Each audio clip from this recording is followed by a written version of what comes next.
Good afternoon, good people. This is your host, Calvin Anderson, for the Checking with podcast. We are on season 3 at present, and today I have a phenomenal and exceptional guest with me today.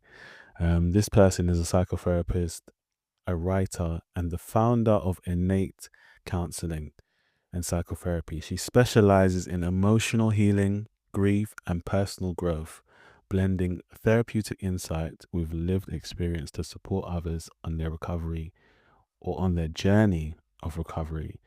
Not only that, she is just an amazing speaker, and one day we will all see her on the TED Talks platform. So it's only a matter of time. But ladies and gentlemen, please give a warm welcome to Sana Kamran. Sana, how are you doing? Hi, Kevin. Thank you so much for having me here. I'm very well, thank you. How about yourself? Very well. Tired but good. So Sana, today, firstly, thank you for coming onto the podcast. We've been talking about this for how long now? It's been Over a year? over a year now, but finally we are here, and I know the topic that we're going to speak about today is going to be a powerful one and one that is needed to be spoken about. So the topic, or the segment I should say, is South Asian first cousin marriages. Hmm, that's right. Now, from a cultural context, Sana, can you help us understand, I guess, the cultural or historical reasons why cousin marriages have been common in the South Asian communities, please? So, this is a very powerful and controversial discussion and topic. Yeah. I think there are a number of reasons why this practice takes place. Yeah. I think the most common one is just that it's been happening over and over in families, and families and generations are just very much used to this. Mm-hmm. But it happens amongst two different groups. There's a group who reside in Pakistan who practice this, but there's also the South Asian Pakistani community in Britain living here who also practice this as well. Yeah. Now, both of these groups have different reasons for doing and practicing cousin marriages over the generations. The people in the UK feel that they moved here to give their children a better life financially and in all other meanings, and they feel that they need to stay connected to their family because they left their families back home, Yeah. and now they want to maintain the bond and the connection so that their families can stay in touch and they don't lose their cultural foundations or cultural heritage. So, as a way to maintain family connections, they want their children connected to families Yeah. back home, which is where cousin marriages come in. And that's very commonly practiced because they want to feel that they are connected to their motherland back home. Yeah. Um, for the people who live in Pakistan, there was a research done in the Muhammad Ali Jinnah University in Lahore, where they found that more than half the population in Pakistan marry their first cousins. They have different reasons for doing this. I think the families who are a little bit less liberal, a bit more conservative, Yeah. they their children are not exposed Mm. to the society and people, so the chances of meeting someone are quite slim because of the restrictions. They might not be allowed to work, they might not be allowed to go out, and I'm speaking for the women and the men. So they won't really meet someone that easily. And then their parents will suggest someone within the family. So there are many different reasons why people practice this, but it depends on individuals, on groups as well. Another common reason that I recently found while researching on this issue was to keep the family wealth within the family as well. And that's a really interesting one. It is. Yes, so even the rich will practice it, but that's to keep the wealth within the family. If they expand their social circle, that means they'll have to give the inheritance to their sons and daughters, and the wealth they believe will just be spreading in other families as well. So to keep that intact, they will get their children married to their first cousin as well. Mm. That's an interesting one, Sana, in terms of, especially that last part when you spoke about the wealth being kept in the family. Is that a common thing within? That's not a very common thing, but I know that it does happen. Okay, okay. But then, other than that, another reason is a lot of people have trust issues. South Asian community has suffered a lot of trauma, and we're speaking from 70, 80 years ago from the Great Partition of India and Pakistan, which was quite traumatizing. And that trauma has carried on within generations. So there's a lot of intergenerational trauma. Yeah. That has led to trust issues. A lot of families believe that if they, especially if their daughter, who they consider more vulnerable, are kept within the family, kept as in married and within the family, then the daughters are safer. So the trust issue is a big thing.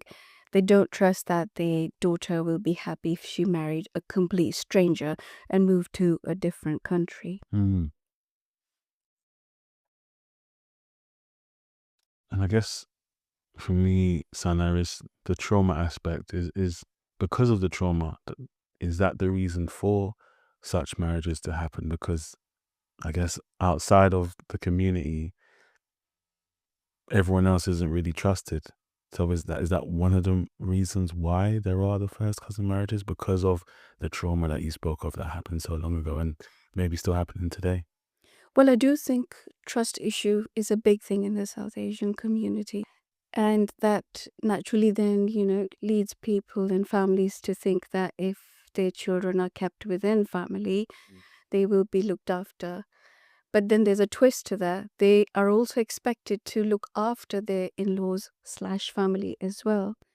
Because the belief would be, to the daughters in the Asian community, they are told a lot of the times that you have a dual relationship with your mother and father-in-law, your aunties, uncles, etc. So dual relationship means that you need to invest more in the relationship, which means you need to look after them more. And that often leads to a lot of mental and physical strain because these girls will end up physically working a lot in the house, almost like a maid, Mm. but they will accept that as a condition to be loved and to be looked out for. And I guess that goes into the second question, which was, how do perceptions of cousin marriage differ across generations within South Asian families? I'm glad you asked me that because we have come a long way as well, and I think especially in the last 20 to 25 years specifically, since the social media has been such a big thing, the world has become a smaller place because of social media. Everyone knows everything, I feel. They have everything available on their device. So people are exposed to so many different options and different things because of social media. And people started to realize that it's not healthy. And when I say it's not healthy, that's not just emotionally or in, family terms, etc., but because because it leads to genetic conditions in the children who are born to couples who are related. And that wasn't such a big awareness back in the day.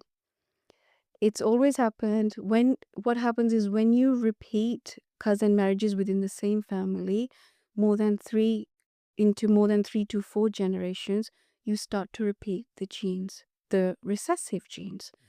Now, if the mother and the father both carry the abnormal gene, there is a chance that their child, future child, might inherit that. But there's also chances that they might not. You cannot guarantee that a child will be completely healthy and have no abnormalities, but you also can't guarantee that the child will inherit the abnormal genes. Mm. So what we're doing by repeatedly marrying into family is that you are increasing the chance of a child being born with genetical and physical conditions. There was a research done in Bradford in 2020 which showed that 70% of the population in UK Bradford married their first cousin. Now, out of that, 4 to 10% children in Bradford who belong to cousin parents are born with severe disorders, mental and physical. And the life expectancy is less than 5 years. Wow. What's disturbing is that there's a lack of knowledge. But medical knowledge, the psychological impact cousin marriages have on families, the knowledge just isn't out there. The awareness just is not out there. And it's not fair on these children who are born with these genetic conditions. Yeah. Sana, what can be done, obviously besides yourself, what can be done to create a greater awareness about these things? And, even as you was talking about abnormal gene and, the child not being healthy, what can be done for there to be more of an awareness about this? We have to remove the stigma and we have to speak about it. The lack of awareness and the misconception that in Islam, if this is allowed, it's okay. Yeah. It's one thing for this to be permissible Islamically. However, there's lack of knowledge that it's permissible. However, it is not recommended. It is not recommended. And that's something that I feel a lot of people don't know. They think it's permissible and therefore it's like a compulsion within families. And if people like me challenge that, I have had a lot of backlash that if it's allowed, then who are we to speak? Yeah. So just because it's allowed, it doesn't mean it needs to be done. It is not recommended. I say it again. Yeah. And that's something because people don't know, they repeat it over and over again. Mm. And we have examples, if I can elaborate. Of course, please elaborate. Prophet Muhammad, peace be upon him, had 4 wives, as we know. He married one cousin and the rest he married strangers. He also had 4 daughters. Not one of them was married to first cousin. One of them was married to Prophet Muhammad's cousin. And he demonstrated these examples through his lived experiences. He married one cousin to show that it's allowed, but all the other wives he had, I don't know how many, he married strangers to show that it's recommended that you widen your social circle and you widen your community by marrying outside the family. And just to touch upon that, Sana, because, like you said, Prophet Muhammad demonstrated this, is that where it comes from essentially in terms of why it's being done now? Or is that a combination of that demonstration and the trauma you mentioned earlier? I think it's more of the lack of trust and the fact that there isn't so much medical or emotional awareness in the community. Yeah. because a lot can be stigmatized. If we question it, there will be that challenge, and there's a stigma. There's a stigma around marrying cousins in some Asian groups as well, but there's also a stigma if you don't marry the cousin, you will be questioned. And a lot outside families will think if you had someone eligible within the family and you didn't marry them, then something must be wrong with you. If you're almost like saying your own family didn't want you, as if that's the first and very much available option. If you're not married in family and you're looking outside, that question often arises that why not first, why not in the family? And in answer to your question, I think it's just cultural practice that's gone too far. Mm. And that kind of segues into like the next question, Sana, just in terms of,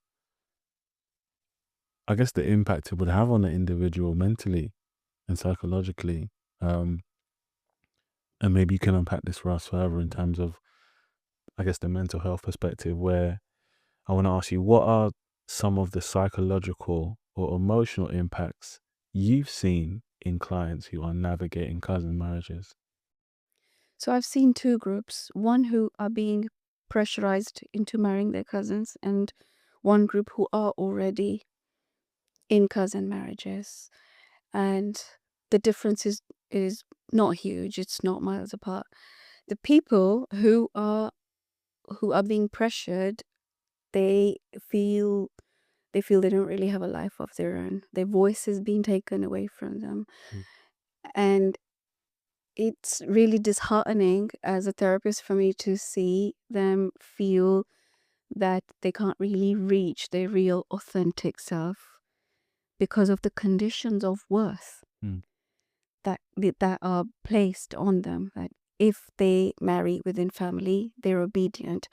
And they must be obedient. That's the condition. In order to gain love, respect, and care from family, they need to be obedient. And they need to listen to what their parents are saying. And that pressure, I can tell you, does not do good to any individual. Mm. Because their voice is taken away. They don't really, it's hard for them to reach any level of self-awareness, which ultimately leads to unhappiness in life. Yeah. They don't feel peace, they don't feel content, almost like a sense of feeling lost and constantly trying to battle in your own mind, thinking you want one thing, but then you're being asked to do and live a life that's almost scripted for you. Yeah. So there's that battle constantly going on between how do you put a boundary up? How do you differentiate between being a good son or daughter, but actually really wanting to live your life the way you want? Because that is possible. You can be respectful towards your parents, Yeah. but obedience and being a good child by no way means that you need to marry who your parents are pressurizing you to do so. The word no is a complete sentence. Mhm. Just saying no to someone is enough. Nothing has to be wrong with who your parents are forcing or suggesting you to marry. Yeah. So it doesn't do good to them. And the other type of people who are living, they went ahead and they married. They feel similar. They feel like they have to maintain the cultural values, maintain the family traditions. And a lot of the times it's not just that they can't do what they want, it passes on to their children as well.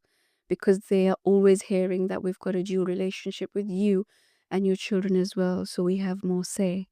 So I have come across a lot of females who can't really mother or parent their children the way they really want because their in-laws will get upset. So it adds on a lot of family and psychological pressure. And that's interesting that you said that, Sana, because the next question was, how do family expectations and pressure around marriage impact an individual's mental well-being? And you kind of said it just there. And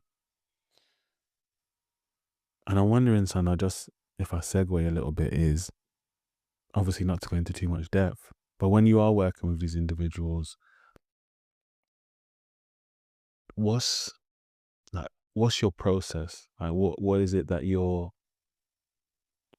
obviously the client needs the session, of course, but in your mind and in your work, what is it that you're trying to get from your client every time you work with someone who's gone through such things?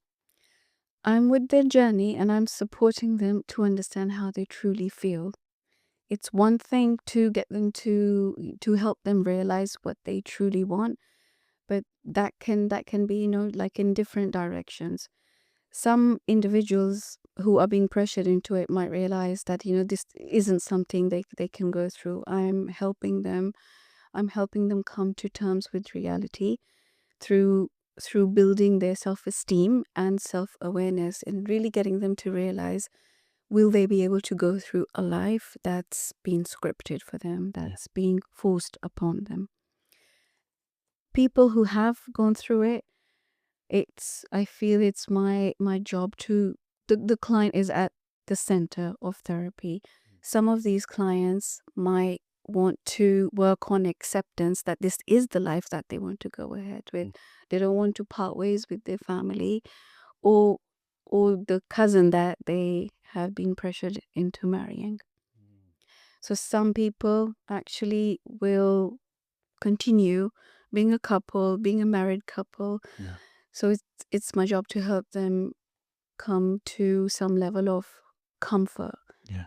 and find any comfort within that life, Mm. because it's just not an easy choice to walk out of a marriage for anyone, really. I really felt that, Sana, just in terms of, you know, like you said, someone walking out of a marriage, Hmm. and even, individuals who are in first cousin marriages, but they're being that pressure and that kind of, you know, I don't want to say dictatorship, but it feels that way in terms of, you're being told that you need to do this. And if you don't do this, then this is what's going to happen. And these are the consequences. And, you're frowned upon, or you're blacklisted in a way in your Yeah. family. And I can only imagine the impact it must have on the mental well-being of individuals. Um, Stigma and identity, Sana. How does stigma, either within the community or from wider society, affect individuals in cousin marriages? So do you mean that in terms of the stigma around cousin marriages, Yeah. or for those who are trying to stay safe from it? Can we do both? Yeah. So there is stigma around cousin marriages to, globally. Not many cultures and religion practice it.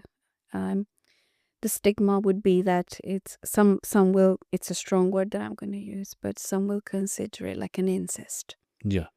Many people will. And like I said, I'm aware, it's quite a strong word. There is stigma. Those who do marry, they are comfortable because that's how they were raised. Yeah. Slightly going back to your earlier question about how it's changed over generations, because now a lot of people are aware and it isn't a practice that's as common as it used to be in this day and age. And to clarify, that's within the UK more. It still happens a lot in Pakistan. In the UK, it's happening less and less because of the awareness that stigma has helped. Stigmas are never good thing, but that stigma in this case scenario, I feel, has helped people to know that this isn't really something they want to do because it's so looked down on. Yeah. And again, even though religion allows it, but because it's not really recommended, people learning that every year more and more helps them decide what they want. Yeah. Mm. But because it's stigmatized, a lot of people who reside in Pakistan, they some of them still want to go ahead with it. And that's absolutely their choice. What I do feel that those people who do wish to by choice practice it, because many do want to marry their cousins, the claim is that they've fallen in love with the cousin. However, if I can softly challenge that, I do think it's more of a convenience because they're not exposed socially. So the first person available is who they've fallen in love with. Um, for those people, I think it's important for them to know if genetically they're carrying any abnormal genes. If they are, they just need to they need to make themselves aware and educate themselves about the risks of cousin marriages, because nobody wishes to bring a life in the world who may have genetic conditions on purpose. That happens, as we all know, outside of cousin marriages as well. But that's completely beyond our control. You wouldn't want to voluntarily go ahead and increase the chances of that. So if somebody does wish to do it, even though there is a stigma, then the least they can do is get some medical tests done before they wish to do so, and just have some education around that. Yeah. If I can also add, Please. the stigma of not marrying a cousin within these communities is also quite big. Like I was saying earlier on about, if you it's almost like saying, you weren't eligible or good enough to marry within family, and a lot of outsiders may think that as well. So that's a stigma as well. Yeah.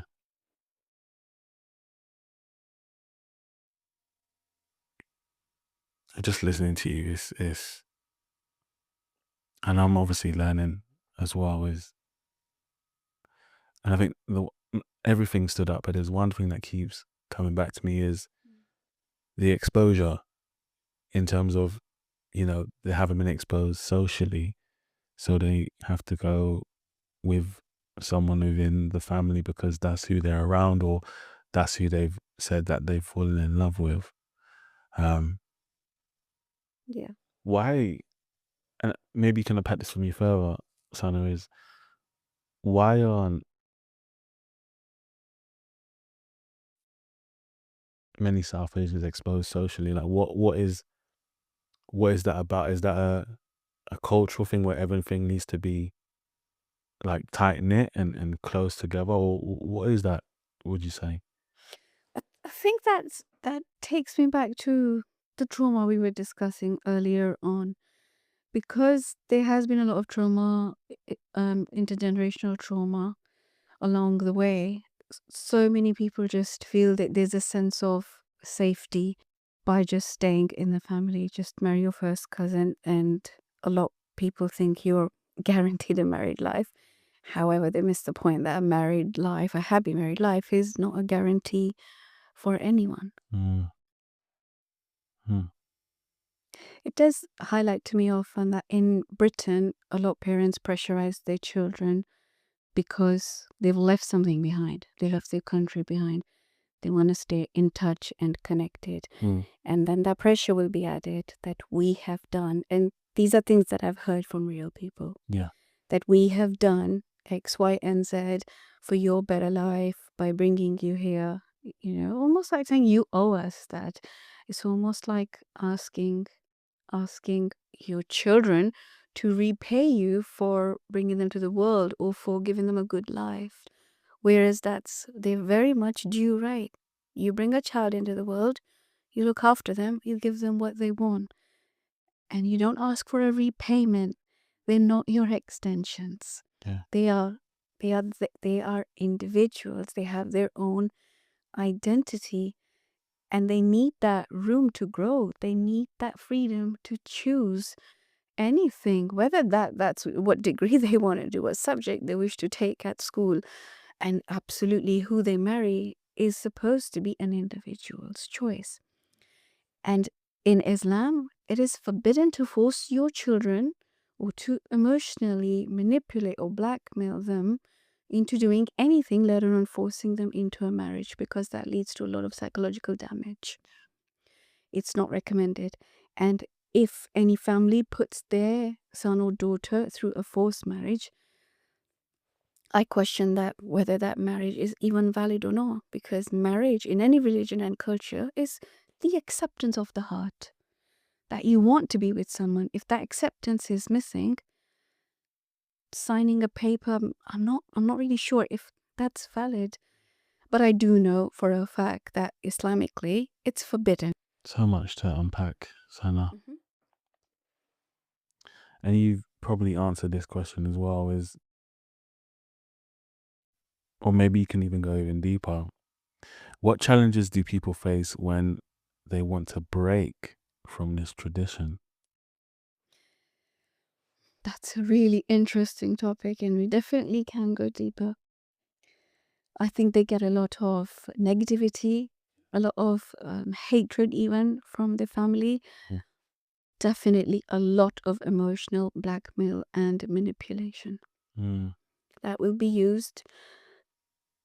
These people are made to think that if you don't listen to your parents, if you challenge this, break the tradition, then you're breaking a cultural norm, you're breaking a family norm, or breaking a family tradition. yeah. And that's not going to be received well. Mm, Sometimes it goes too far to the point of physical violence, yeah. but psychologically, it can really break a person apart. It can really break you. There would be a fear of abandonment as well, I think. Yeah. And that's often a threat used that we won't, not only we won't speak to you, you're disowned from the family if you don't go through with this. It's almost like putting a cross on someone. Mm. If you say no, then that's it. You're not a good daughter. You're not a good son. Yeah. That word obedience can be quite triggering for some people. And having worked with a lot of people, I do find that it actually is quite triggering. The word obedient, we are supposed to be obedient if you are practicing towards God, Yeah. God that you believe in. We are Islamically, we are supposed to be respectful and kind towards our parents. That's what Islam says. The Islam doesn't say to do whatever your parents are asking you to do. It says over and over again to treat them with kindness. Nowhere it says do whatever they want, whether that's right or wrong. And these are some misconceptions that I really wish people educate themselves about. They come to awareness and they really realize and see for themselves that what's right and what's wrong. So it would not be, absolutely would not be easy to break these unhealthy cultural traditions and norms. And that's because of the lack of knowledge not only the elders of the family have, but also some youngsters as well who don't know the point, from Islamic perspective, who don't know the Islamic ruling. Yeah. So that's a really negative side to it, not knowing what's right and wrong, because people have mixed the culture and the religion so much. Yeah. The religion is so straightforward. The culture is extremely complicated. And a lot of families just grow up over time mixing the two things, and it's hard to differentiate. So if you try and stand up against it, Yeah. you're made to think that's just not good. What you're doing is just not right. Yeah. And even for yourself, Sana, because obviously, like you said, you've challenged and you still challenge this concept of first cousin marriages. How have you dealt with, someone coming to challenge you and say, "Oh, you should be on our side. You should, you know, believe in what's happening." Like, how do you manage that?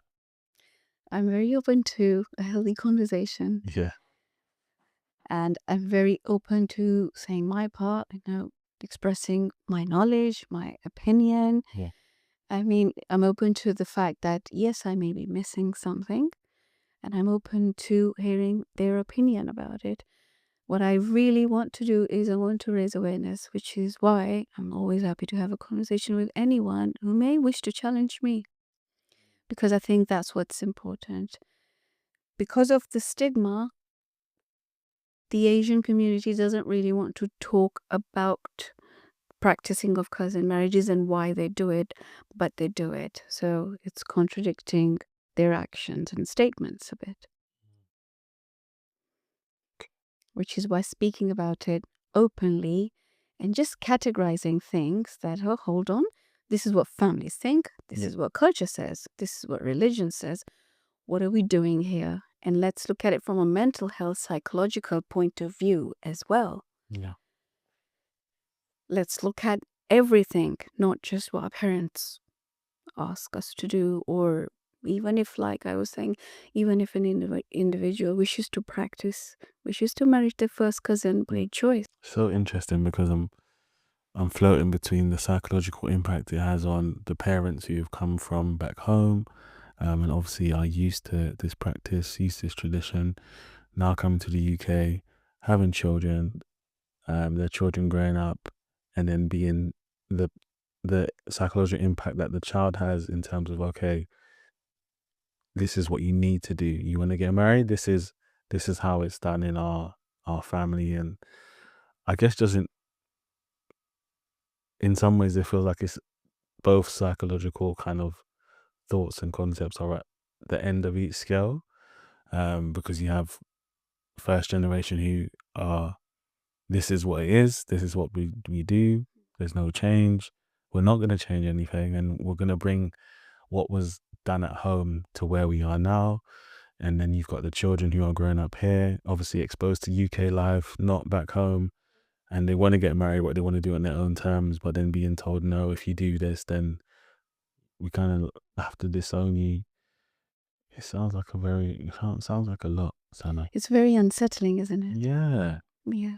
And it's really difficult to challenge the older generation. Oh yeah, because they're very in the Fixed in their yeah, ways. very fixed in their ways. Very, very much fixed in their own ways, yeah. Do you think that's changing, Sana? No. No? Unfortunately, no, I don't think that's changing. And I've seen it over the years. Had a conversation when I was really doing my research on this. They're not even open to having a discussion the minute they think that, you oppose the idea or you have a counter argument. Yeah. What I've had, one comment that I remember is, but we still do this. But this is what we do. Yeah. Or something like that, we don't know a different way. So and when I raise a concern about children being born with abnormalities, I've always heard, but that's not up to us, that's just God's creation. Wow. And I was thinking in my own head, not everything is God's fault. Wow, that's powerful. Yes. And I think as individuals, we need to take accountability for our actions and for our choices. Should something go wrong, we can't blame other people or another being for it. Wow. Is that something common, Sana, in terms of the accountability aspect and, there not being any fault on the individuals, but blaming it on, I don't know, tradition, blaming it on religion, blaming it on different things outside of themselves? Is that a common thing? I think that's a very common thing here. Yeah. Not just, within the concept of cousin marriages, but Yeah. should anything go wrong, anything goes wrong, not taking accountability and finding something else or someone else to blame. And that's unsettling because that doesn't feel honest. It doesn't feel very truthful. Yeah. Why do you think that is, Sana? Why do you think there is a pushback when it comes to being accountable? I think it could be because the fear of being truly honest. Honesty is not an easy thing. It's a skill to be bravely honest and be open about your actions and really take in charge of what your actions have, how they have impacted yourself and other people. It's just very, very difficult to be honest. It doesn't come easily to everyone. And might also be about maintaining that image for the first generation, to the elders, that they're always right. Because there is that very, very clear, obvious belief that we know better and the children don't, even if now the children are in their 30s, 40s, very much grown adults. Yeah. But the belief that we know better holds them back from holding accountability for their actions. The belief that we can't do anything wrong, we will not intentionally cause harm. But that could just be a belief. Harm is done. Yeah. Whether they see it or not, whether they believe it or not, intentional or unintentional, does it really matter? Support and counselling. And you kind of alluded to this earlier, but how do you approach therapy when a client is in or being pressured into a cousin marriage?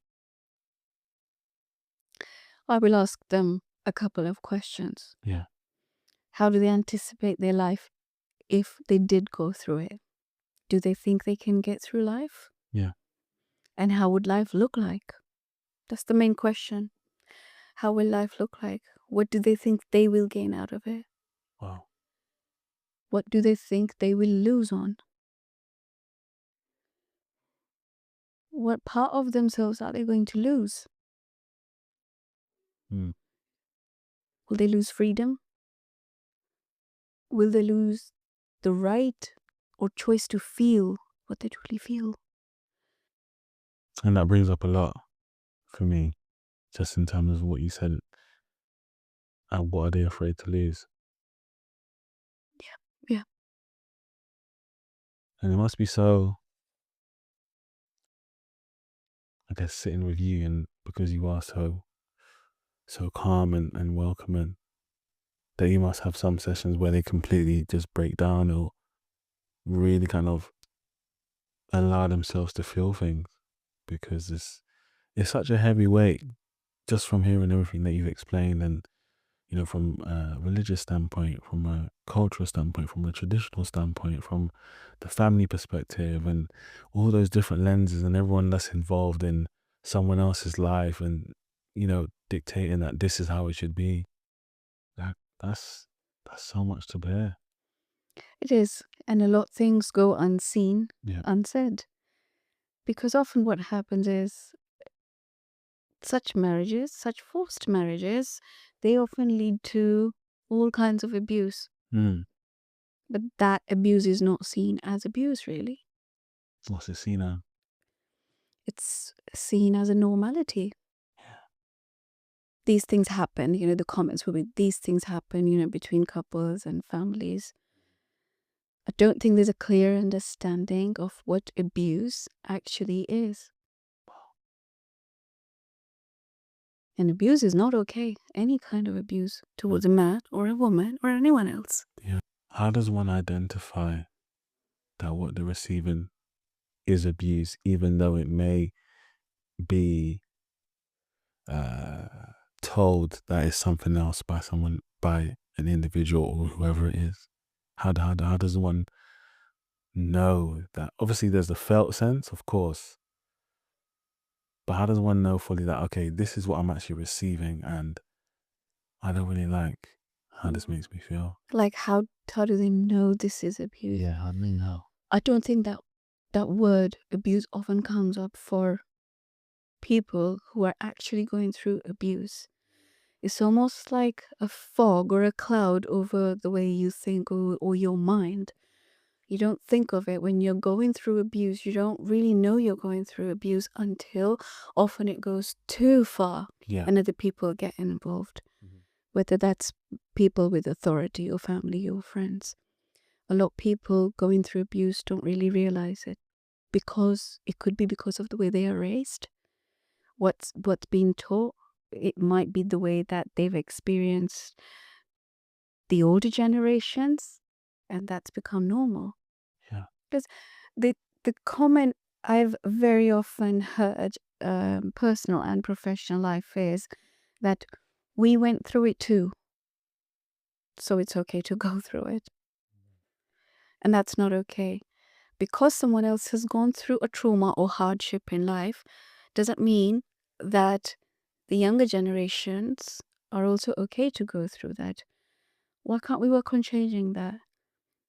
And I question the first generation, if they've gone through difficult marriages, forced marriages, or any kind of trauma, why do they wish to pass it on? Why do they not say, right, I went through something difficult, but you know what, my children don't have to? That would be breaking that generational trauma. Yeah. Breaking that cycle of trauma. But sadly, because not enough is known, not enough exposure, the lack of awareness, they just end up passing it on. So then that makes me question, so whose responsibility is it to protect individuals? People who are supposed to look after you, they raise you, protect you, your parents are your primary caregivers. Yeah, I yeah. speak for the majority. It will break a person's trust very badly if people who are supposed to look after them break that trust and put them through miserable situations. How is that not going to cause feelings of mistrust in an individual? Yeah. And then we question, why do we have trust issues in certain communities and groups? It's because the people who are supposed to protect us, they break that trust. Wow. The people who went to protect us broke that trust. Yeah. And that's a common thread throughout different communities as well. Why do you, maybe unpack this for me further, Sana, is why do the people that are meant to protect us end up not doing so? Why do they not protect us? Yeah. I think it's about satisfying their own needs. Mm. It doesn't come from a healthy place. It doesn't come from a good place. Yeah. Intentionally or unintentionally, it's overlooking at your children's needs. Mm. And maybe they're looking at their own needs first. Maybe that sense of entitlement that I'm the parent, I'm the elder of this young person, young adult, and demanding respect. But respect doesn't mean that other people listen to what you're saying. It's a bit like giving someone advice, but then giving them the freedom to take it or leave it as well. Yeah.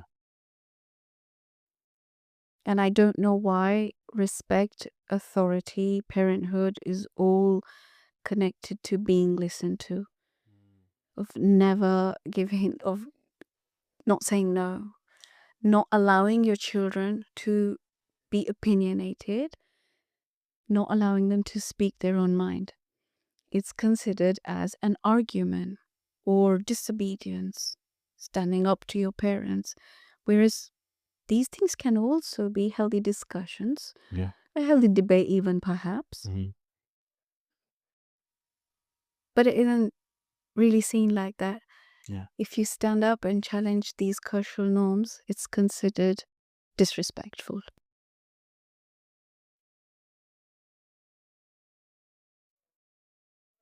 So much work needs to be done, Sana.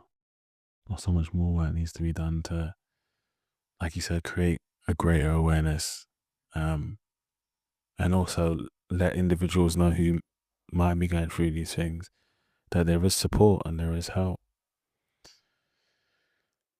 Sana, what advice do you give individuals who are feeling conflicted between personal choice and cultural obligation? Okay. So, if I may give a personal touch to that and a Please. professional one, the personal one is that I have followed one rule in my life: Tell me. if in doubt, leave it out. So, if I am ever unsure, the least I will do is I will stop and I will not take action. I will not go ahead with it. Yeah. I will pause. Sometimes we can't stop, and I completely understand that. But we can just pause until we have clarity. We have all the information, Yeah. relevant information we need so that we are properly informed to make a decision. Yeah. So just stop or pause at least. Yeah. And professionally speaking, I would say categorize these thoughts. Get help. Go to therapy. Therapy is not just for those going through trauma. Yeah. And that needs to be the more I say it, it's just never said enough. Therapy can help you simply make a decision. Yeah. And you don't need to have a mental health condition or a disorder to be in therapy for.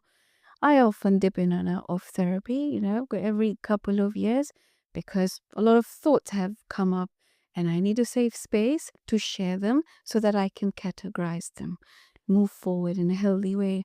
Yeah. And I say the same to other people.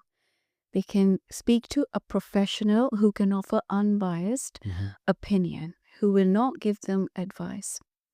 Wow. If these individuals are going to family and friends, most of the time they will be given advice. Yeah. But they need to remember that the decision needs to come from them. And that's where therapy can help. If you're feeling conflicted, seek therapy. It's a It's a safe, non-judgmental space for them to reflect on what they truly want, to tap into their deeper inner self. Yeah. And that happens when we're not given advice, when we are asked, what do you want to do? What do you want to do? What do you need? And I find that question really powerful. Yeah. What do you need? Not telling someone what to do. Unpack that for us, Sana, in terms of the what do you need? Like, how impactful is that sentence to someone? Like, what does it do? What is someone trying to emulate when they say that? That question is so powerful because if followed by that question, they're given just a few seconds of silence and space to think. Yeah. Even if they don't know what they want, it will enable some deeper thinking. Mm-hmm.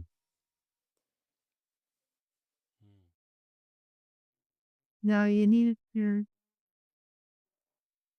Because sometimes when there's external pressures, we can't think straight. We don't really know what we always want.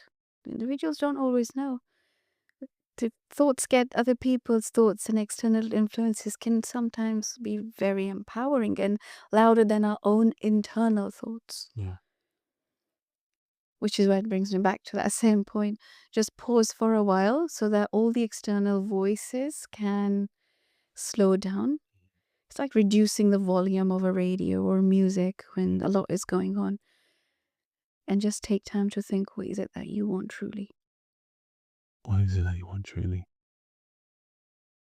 Sana, thank you so much for unpacking so many things for us today. I mean, is there anything further that us, myself, and the listeners need to know about the topic of first cousin marriages? Is there anything that you would like to explain further or even unpack for us? Because you spoke about the traditional aspect, religious aspect, the lens from family dynamic, the mental impact it has. What other areas are there? I think there's still lots of areas to unpack. Yeah. What I would like to add is that it's okay to maintain family cultures and values. However, that shouldn't be at the cost of one life. Yeah. That does not need to be at the cost of an individual's happiness. Mm. We are individuals and you do have the right to choose. Mm. And I'd like people who are perhaps conflicted Yeah. with this issue to remember that they do have the choice. Mm. They have a choice. They need to realize that they still have a choice. Still have a choice. The external pressures often make individuals think we don't have a choice. Why does it make them think that, Sana? External influences, Yeah. pressure, emotional blackmail. Mm-hmm. If all of that can be unpacked in a healthy way Yeah. and put into like different compartments, then often individuals realize that actually they've got a choice. Wow. I love how you mentioned about it being put into different compartments. And I guess you're probably saying that, or what I'm sensing or what I take from that is it being put in different compartments so that you can choose when to look at something and when you don't have to. Absolutely. Yeah. Wow. Hmm. So much to speak on, but I guess I have to have you on for part 2. Sana, before you go, what I do with my guests is I have some fun, rapid questions so that the listeners can get to know you better. Is that okay? Okay, sure. Okay. Sana, if you could work anywhere remotely, where would it be and why? Oh, that's really interesting. Um, it would be Mm-hmm. it would be Lake District. Why Lake District? No Maldives, not Seychelles, nothing of that sort. We have a family sort of tradition. We go Lake District very often. Before COVID, we used to go once a year. And I love the sceneries there. I love the greenery there. And I just find the place so much peaceful. I think why? Because it will give me space to reflect and think. Because I write a lot of stuff. I've written a lot of articles, and I often feel that I need capacity and empty space in my head. Mm. That's one place I've often felt when I go to. I'm truly myself, and I have the capacity to think of things I can't always think in when I'm at home. Yeah, I love that. Lake District. Okay. Okay. There's a mountain there called Orist Head. Yeah, I love that mountain. sounds really good. Yeah, it's a beautiful scenery when you get to the top. Yeah. Very therapeutic. Okay, I need to go and visit. So thank you. You do. Sana, do you have a favorite book or film? Um, a movie? No. I really struggle to watch television, and I'm not into movies at all. It's not something that I do. Yeah. Books, yes. I do read. I'm not a very big reader, but if you're asking for my favorite book, I think one that I've read a couple of times is about Muhammad Ali Jinnah, the founder of Pakistan. I'm very much into how the countries were formed and the history. So that's a book that I have read, I think, in twice, maybe now over the last 10 years. It's something I often refer back to because I can see from a psychological point of view how the cultures have shaped Yeah. from that experience. Wow, incredible. Do you have a favorite cuisine, Sana? Do I have a favorite cuisine? I think I do enjoy Pakistani food, but not so much the oil and the spices. Keeping it a bit subtle. For someone who's never had Pakistani food before, what's like a starter meal or beginner meal that we could have or try? So there's like a lot of meats in Pakistani food, but I like my diet to be quite simple and healthy. There's things like lamb shank cooked in a form of curry. Yeah. Just it's quite a strong dish. Like if I was to have that, I don't think I could eat anything for the rest of the day. But I never make that. My mom often cooks it on like Eid days and cultural festivals and stuff. Nice. Okay. What about music, Sana? Is there a favorite genre, favorite song, or anything that you like to listen to, I guess, chill out and relax to? Yeah, I do sometimes listen to music. It would be like um old music that's a little bit slow, just something calm and relaxing. Okay. Nothing too loud. I think I've grown out of that now. Not loud music. Not loud music. Okay. And last question for you, Sana. Well, actually, I got two more questions for you. For someone who wants to come into the field, what advice would you give them? To look for the right accredited courses and to enjoy the journey and take it slow, not to rush into it. Yeah. And finish the sentence off for me. If it wasn't for therapy, I would be. Into law. Really? What lawyer would you be? I'm a rule follower. I don't know. I never really thought of it in any more detail. Yeah.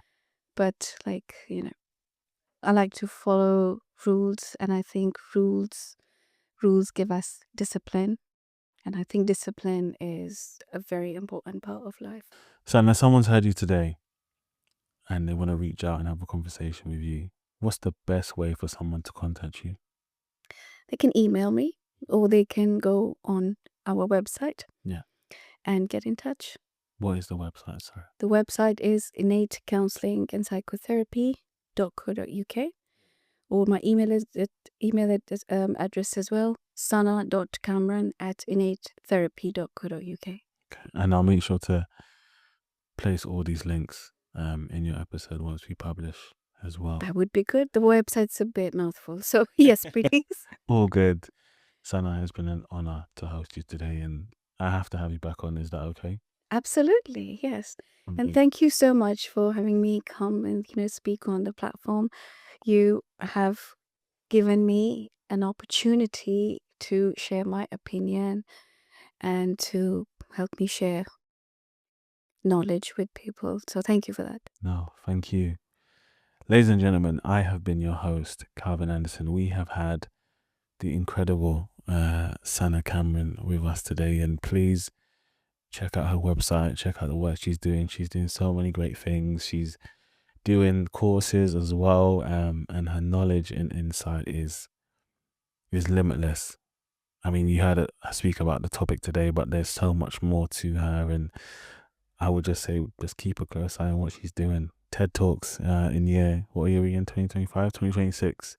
We're looking for. But have a good day. Take care. Speak soon. God bless.